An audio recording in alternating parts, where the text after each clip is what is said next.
Assalamualaikum warahmatullahi wabarakatuh. Rahayu Sagung Dumadi. Masih bersama kami di channel Babat Nusantara. Pada kesempatan kali ini akan melanjutkan cerita Krisnogo Sosro dan Sabu Inten bagian ke-84.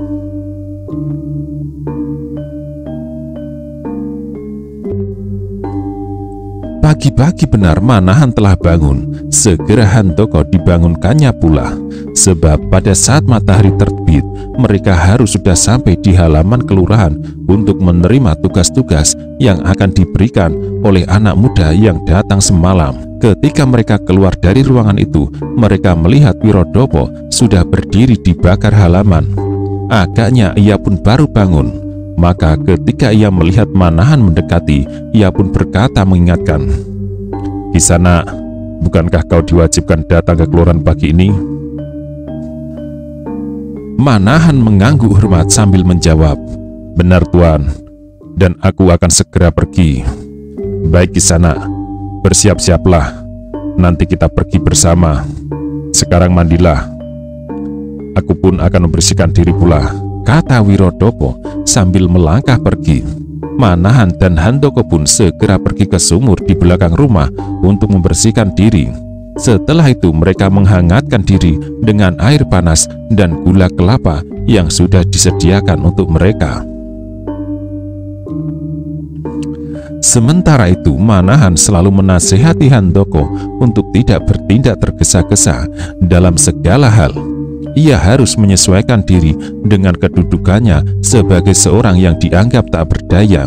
Hanya apabila jiwanya benar-benar terancam, barulah boleh bertindak untuk melindungi dirinya. Beberapa saat kemudian, Wirodopo pun telah siap. Bertiga mereka berjalan bersama-sama ke kelurahan. Ketika mereka sampai ke halaman kelurahan, ternyata di pendopo telah banyak orang. Dari pakaian mereka segera dapat diketahui bahwa beberapa orang di antaranya bukanlah orang dari pedukuhan itu. Orang-orang asing itu berpakaian lebih baik dan lengkap daripada orang pedukuhan itu sendiri, serta pada umumnya dari pinggang mereka terselip sebilah keris atau senjata-senjata yang lain. Melihat Wirodopo datang, segera mereka mempersilahkannya, dan lurah mereka sendiri memanggilnya untuk duduk di sampingnya. Sedang Manahan dan Handoko mereka suruh duduk di lantai di tangga pendopo. Tampaklah di wajah Handoko perasaan tidak senang, namun Manahan sendiri wajahnya sama sekali tidak berkesan apa-apa. Sebentar kemudian muncullah dari ruangan dalam seorang pemuda sebaya dengan Bagus Handoko. Wajahnya memancar cerah dan pakaiannya pun lebih baik dari pakaian mereka yang hadir di pendopo itu. Di sampingnya sebelah menyebelah berdirilah orang-orang bertubuh gagah tegap dengan wajah-wajahnya yang seram. Mereka itulah yang tadi malam datang melihat Manahan di tempatnya menginap. Pada saat itu, sinar matahari yang baru saja naik mulai menembus dedaunan dan jatuh di tanah-tanah lembab. Embun malam yang melekat di rembutan berlahan-lahan mulai mengering, menimbulkan asap putih yang melapisi cahaya pagi. Sedangkan tetesan-tetesan embun yang tersangkut di dedaunan tampak berkilat-kilat memantulkan cahaya matahari yang masih kemerah-merahan seperti butiran-butiran permata yang cemerlang. Dengan semakin cerahnya cahaya matahari, semakin jelas pula lah wajah-wajah yang berada di dalam pendopo kelurahan. Mulai dari wajah yang sudah dikenalnya dengan baik, yaitu Wirodopo, sampai wajah lurah pedukuhan itu. Juga wajah orang-orang asing itu satu demi satu mulai dapat dikenal. Manahan dan Bagus Handoko yang duduk agak jauh dari mereka mulai memperhatikan wajah-wajah itu pula, satu demi satu. Namun Manahan tak dapat mengenal seseorang pun dari mereka. Mereka bagi Manahan benar-benar orang asing yang belum pernah dilihat sebelumnya. Karena itu, Manahan sama sekali tidak lagi menaruh banyak perhatian, kecuali menanti pekerjaan apakah yang akan diberikan kepadanya, dan seterusnya menyelidiki apakah yang mereka kerjakan di situ. Mudah-mudahan mereka tidak berbuat keributan, pikirnya. Lalu setelah itu mulailah perhatiannya beredar ke sudut-sudut halaman rumah kepala pedukuhan itu, sejak dari pagar batu yang mengelilingi setinggi orang sampai pada pohon-pohon liar yang tumbuh tidak begitu teratur bertebaran di sana-sini. Tetapi tiba-tiba Manahan terkejut karena gemertak gigi Handoko. Ketika ia menoleh, dilihatnya wajah Handoko yang merah padam, sedang nafasnya mengalir cepat.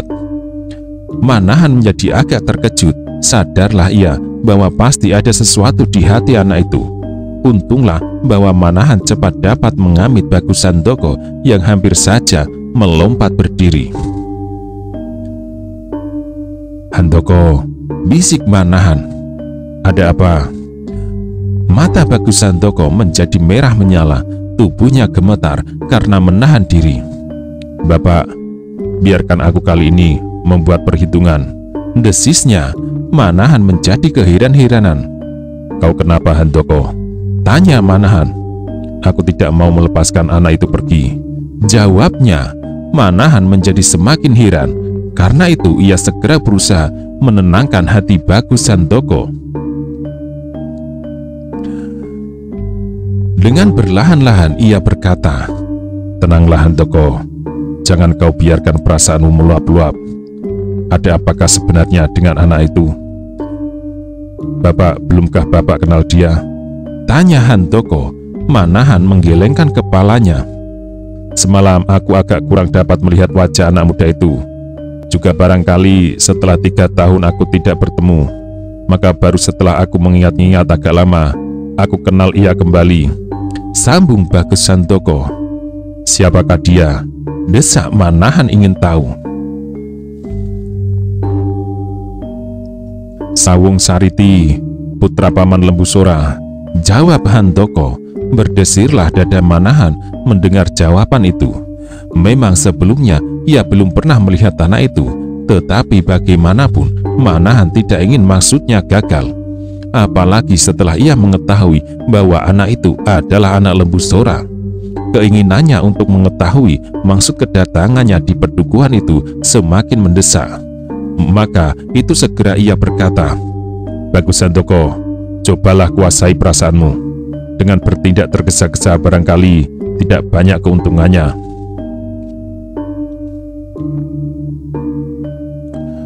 "Sudah aku katakan bahwa aku ingin mengetahui apakah kedatangannya kemari. Agaknya ia sudah tidak mengenal kau kembali setelah kau menjadi anak sawah dan anak laut. Barangkali kulitmu telah hitam, terbakar matahari dan tersiram ombak lautan. Hal itu adalah suatu keuntungan bagimu, sehingga usaha kita tidak lekas dapat diketahui. Dengan mengetahui lebih banyak tentang Sawung Sariti itu, bukankah jalanmu menjadi semakin licin?"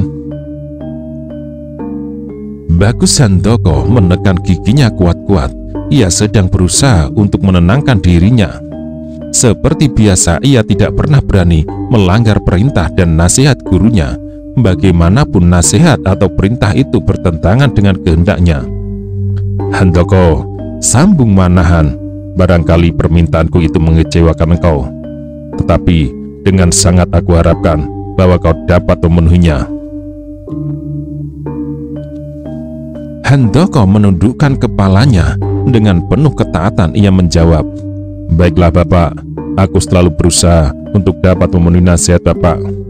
Manahan mengangguk-anggukkan kepalanya. Berlahan-lahan sambil tersenyum ia berkata pula, "Nah sekarang, nikmatilah permainan ini. Ingat, kita adalah perantau yang tak berharga. 2 orang ayah beranak yang malas, yang pergi dari satu tempat ke lain tempat untuk menuntut belas kasihan orang." Handoko menganggukkan kepalanya, tetapi ia tidak menjawab. Tergisahlah di dalam otaknya permainan-permainan aneh yang pernah dilakukan oleh gurunya, yang kadang-kadang sangat membingungkannya. Kemudian teringat pula lah keanehan orang yang tak dikenal, yang bahkan gurunya pun tak mengenalnya, yang mengajarkannya dengan cara yang sama sekali tak diduga-duganya. 6 malam berturut-turut menyerangnya dengan cara yang berbeda-beda menurut urutan yang teratur. Apakah setiap orang sakti itu mempunyai cara-cara yang tidak menurut kebiasaan orang-orang lumrah? Pikirnya, tetapi ia tidak menanyakan hal itu kepada gurunya. Sementara itu, terjadi pula lah berbagai pembicaraan di antara orang-orang yang berada di pendopo. Pembicaraan mereka mula-mula berkisar pada persoalan-persoalan yang berarti tentang sawah, air, dan tentang kebiasaan-kebiasaan penduduk pedukuhan itu. Di antara mereka terdengarlah seorang yang tampaknya berasal dari Pamingit, yang bersama-sama dengan Sawung Sariti memberikan beberapa petunjuk mengenai cara-cara mengolah sawah. Tiba-tiba kemudian terdengarlah anak muda yang ternyata adalah Sawung Sariti itu berkata nyari, "Hei, Paman Lurah, siapakah 2 orang yang duduk di sana itu?" Mendengar sapa itu, semua mata kemudian tertuju kepada Manahan dan Bagus Sandoko, yang kemudian kepalanya menjadi semakin tunduk.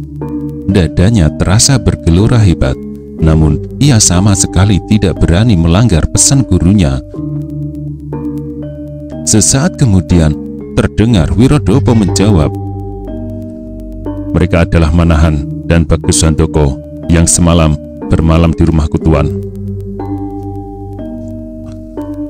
"Oh," sahut Sawung Sariti, "untuk apa mereka datang kemari? Bukankah Tuan yang memerintahkannya?" Jawab Wirodopo pula. Terdengarlah Sawung Sariti tertawa, suaranya terdengar melengking tinggi. "Benar Paman, memang aku yang menyuruhnya kemari. Aku sama sekali tidak senang melihat orang bermalas-malasan seperti kedua orang itu." Mendengar percakapan itu, dada Bagus Sandoko serasa akan pecah, terdesak oleh gelora perasaannya. Ia belum pernah mengalami tanggapan yang sangat menyakitkan hati seperti itu. Ia menjalani semua pahit getir penghidupan dengan senang hati, tetapi tidak untuk direndahkan demikian. Namun, dengan tabah ia menelan segala kepahitan itu sebagai suatu kewajiban. Karena itu, mukanya menjadi merah pengap, dadanya seolah-olah berdentang-dentang oleh pukulan detak jantungnya. Manahan melihat keadaan Bagus Sandoko itu dengan penuh pengertian. Sebenarnya ia merasa kasihan kepada anak itu, namun ia harus mengajarinya menahan diri. Manahan dengan lembut ia berbisik, "Di dalam perjalanan hidupmu kelak Handoko, banyaklah tekanan-tekanan batin yang lebih dahsyat daripada permainan ini. Karena itu, anggaplah kali ini sebagai latihanmu yang masih terlalu ringan." Kata-kata Manahan itu ternyata besar pengaruhnya. Memang latihan selamanya terasa hebat. Karena itu, ia menjadi agak tenang dan menerapkan dirinya dalam suatu keadaan latihan. "Paman Lurah," kembali terdengar suara Sawung Sariti, "pekerjaan apakah yang dapat diberikan kepada orang-orang malas itu?" Lurah Gedangan yang sama sekali tidak mempunyai rencana apapun menjadi agak bingung. Maka jawabnya, "Terserah Tuan, sebab aku tidak memerlukan mereka berdua." Kembali terdengar Sawung Sariti tertawa nyaring, tetapi kemudian tampak wajahnya berkerut. Agaknya ia teringat sesuatu yang sangat penting. Tiba-tiba ia berdiri dan mendekati salah seorang pengiringnya. Untuk beberapa saat mereka saling berbisik-bisik.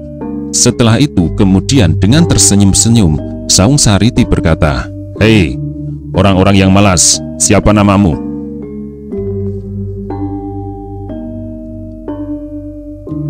Manahan memutar duduknya dan sambil membungkuk hormat ia menjawab, "Namaku Manahan Tuan, dan ini anakku bernama Handoko." "Nama-nama yang bagus," sahutnya. Kemudian ia meneruskan, "Apa yang dapat kau kerjakan?" Manahan mengangkat mukanya. "Apa saja yang Tuan perintahkan, aku akan mencoba melakukannya." Sawung Sariti mengangguk-angguk kepalanya. "Besok aku mempunyai pekerjaan penting untukmu berdua. Sekarang belum, tetapi ingat, jangan coba-coba meninggalkan pedukuhan ini. Sebab menurut pikiranku, tak ada orang lain yang dapat melakukannya kecuali kalian berdua. Kalau kalian mencoba dengan diam-diam pergi dari pedukuhan ini, maka pasti orang-orangku akan menemukan kalian dan memenggal leher kalian. Mengerti?" Manahan memandangi wajah anak muda itu dengan penuh pertanyaan. Dengan nada bertanya-tanya, ia menjawab, "Pekerjaan apakah yang akan Tuan berikan itu? Dan adakah aku mampu melaksanakan?" "Kau pasti dapat melakukan," jawabnya bersungguh-sungguh. Lalu ia meneruskan, "Karena kalian akan melakukan pekerjaan yang penting itu, maka sekarang kalian boleh beristirahat. Tidur untuk sehari penuh, dan jangan takut kelaparan untuk sehari ini. Paman Wirodopo akan memberimu makan sebanyak-banyaknya." Sekali lagi Handoko berguncang, apalagi kalau diingatnya bahwa orang yang mengucapkan kata-kata itu adalah anak pamannya yang telah berkhianat kepada ayahnya. Tetapi kemudian Bagus Handoko telah dapat menempatkan perasaannya sebaik-baiknya. Sehingga karena itu hanya suatu tarikan nafas yang dalam yang terdengar. "Nah, orang-orang malas," sambung Sawung Sariti, "sekarang kau boleh pergi. Kau boleh berjalan kemana kau suka. Tetapi ingat, jangan tinggalkan pedukuhan ini." "Baik, Tuan," jawab Manahan penuh hormat. Dan kemudian bersama-sama dengan Bagus Handoko, mereka meninggalkan halaman kalurahan.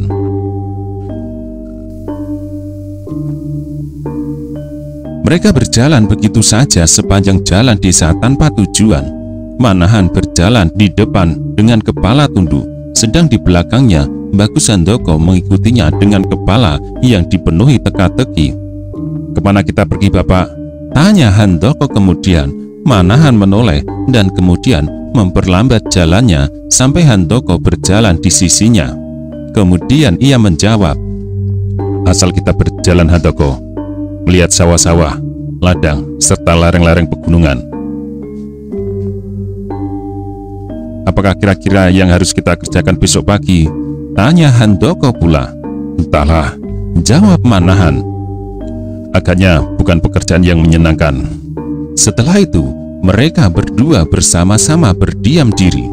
Tetapi kaki mereka melangkah terus sepanjang jalan yang kemudian sampai ke daerah persawahan.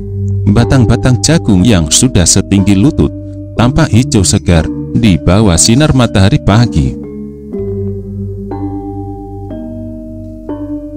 Burung-burung liar terbang berterbaran mencari mangsanya, dan di sana-sini beberapa orang telah mulai mengerjakan sawahnya, menyiangi tanamannya, dan mengalirkan air dari parit-parit.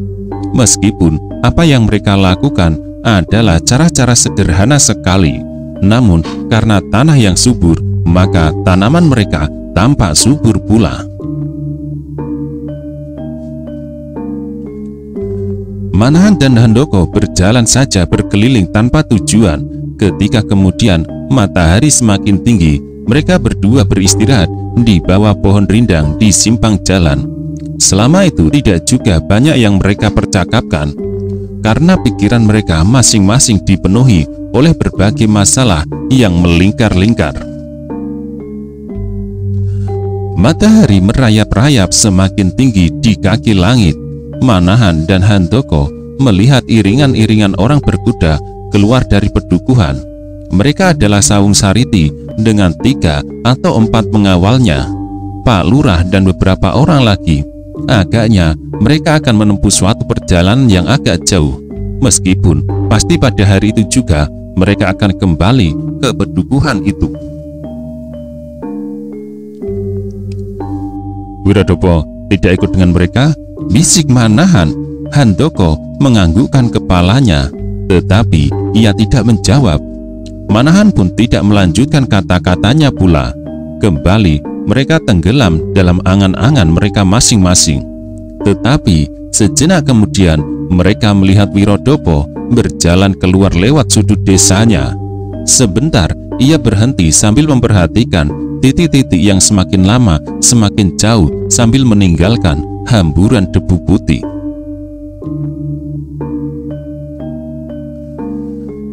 Kemudian setelah titik-titik itu hilang di kelokan jalan, kembali Wirodopo memandang berkeliling.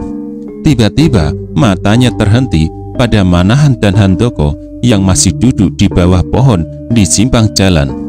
Tampaklah orang itu tersenyum dan kemudian ia melangkah mendekat.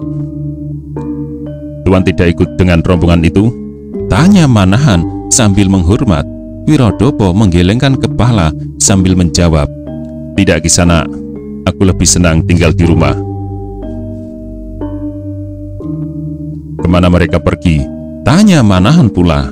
"Entahlah," jawab Wirodopo. Tetapi di balik kata-katanya itu, Manahan menangkap sesuatu yang tidak wajar. Namun ia sama sekali tidak mendesaknya. "Siapakah mereka, Tuan?" tanya Manahan mengalihkan persoalan. "Adakah mereka bukan penduduk pedukuhan itu?" "Bukan, Kisana," jawab Wirodopo sambil duduk di sisi Manahan. "Mereka bukan penduduk pendukuhan ini. Menurut keterangan mereka, mereka datang dari Banyu Biru. Anak muda itu adalah putra kepala daerah Perdikan Banyu Biru dan Pamingit, yang menurut keterangan mereka adalah bekas daerah pengerantunan lama." Manahan mengangguk-anggukkan kepalanya. Dengan ekor matanya ia melihat wajah Bagus Handoko yang berubah menjadi merah. Untunglah bahwa anak itu menundukkan wajahnya sehingga perubahan itu tidaklah begitu tampak.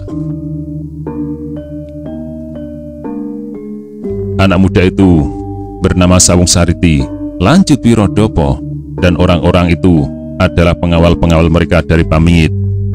Apakah keperluan mereka datang kemari?" tanya Manahan pula. Wirodopo tersenyum. Ia memandang Manahan dengan wajah yang lucu. "Suatu keperluan yang penting bagi orang-orang yang punya cita-cita," jawabnya. Manahan menarik nafas. Ia sadar akan permainannya. Memang bagi orang yang pekerjaan merantau dari satu desa ke desa lain, pertanyaannya agak terlampau maju. Meskipun demikian, terdorong oleh keinginan untuk mengetahui lebih lanjut, ia bertanya pula, "Tuan, apakah cita-cita seseorang yang telah menjabat sebagai kepala daerah Perdikan?" Kembali Wirodopo tersenyum. "Banyak juga yang ingin kau ketahui, Kisana. Memang barangkali bagimu apa yang telah kau capai hari ini telah cukup tanpa memikirkan masa depan. Tetapi justru bagi orang-orang yang semakin tinggi pangkatnya, semakin tinggi cita-citanya. Demikian juga anak Mas Sawung Sariti. Bukankah di atas kepala Perdikan masih banyak jabatan-jabatan penting? Jabatan-jabatan istana misalnya. Sedang jabatan istana yang paling tinggi adalah raja," ulang Manahan. "Menurut pendengaranku, raja adalah jabatan turun-temurun. Hei, kau tahu juga tentang raja?" potong Wirodopo. Kemudian ia melanjutkan, "Tetapi tidak selamanya demikian." Manahan mendengarkan kata-kata Wirodopo dengan sungguh-sungguh. Ia mengharap agar dengan demikian Wirodopo sampai pada keterangan yang sejauh-jauhnya. "Tuan, adakah orang yang lain kecuali keturunannya boleh menjadi raja?" tanya Manahan pula. Wirodopo tertawa geli. "Memang dapat terjadi demikian. Adakah Kisana ingin menjadi raja?" Manahan tertawa pula. "Siapakah yang tidak mau menjadi raja? Apapun yang dikehendaki selalu ada. Makanan lezat serta minuman segar, pakaian gemerlapan serta perhiasan yang cemerlang."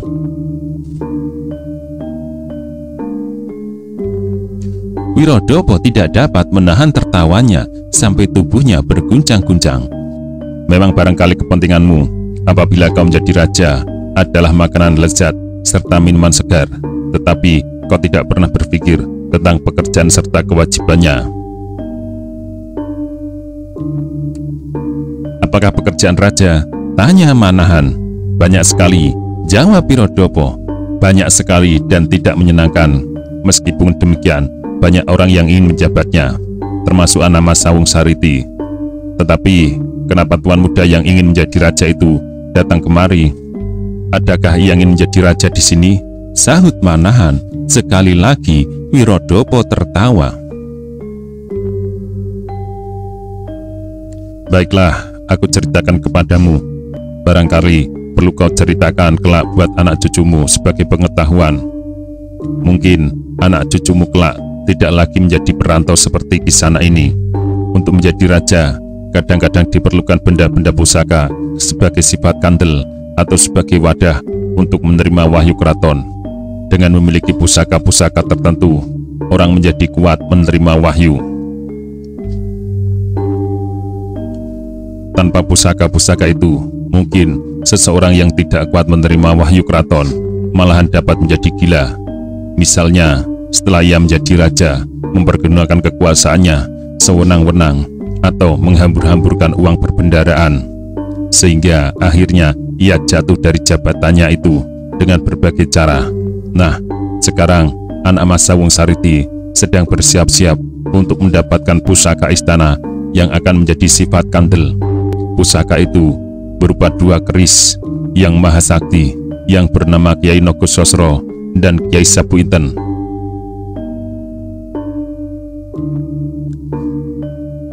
Mendengar keterangan itu, sesuatu terasa berdesir di dada Manahan dan kemudian jantungnya terasa berdetak lebih cepat. Juga Bagus Handoko terkejut sampai ia mengangkat mukanya.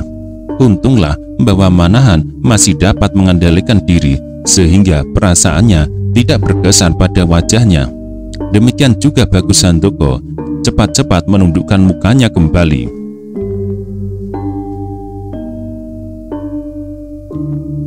Jadi kedatangan mereka kemari adalah dalam usaha mereka menemukan pusaka itu. Sambung Wirodopo. Manahan mengangguk-anggukkan kepalanya. Dengan sikap yang bodoh, ia bertanya, "Adakah kedua keris itu di sini?" Wirodopo menggelengkan kepala, lalu jawabnya, "Tak seorang pun di antara kami di sini yang pernah melihat keris-keris itu. Bahkan mendengar namanya pun baru kali ini." Melihat cara mengatakannya, Manahan percaya bahwa Wirodopo telah berkata sebenarnya.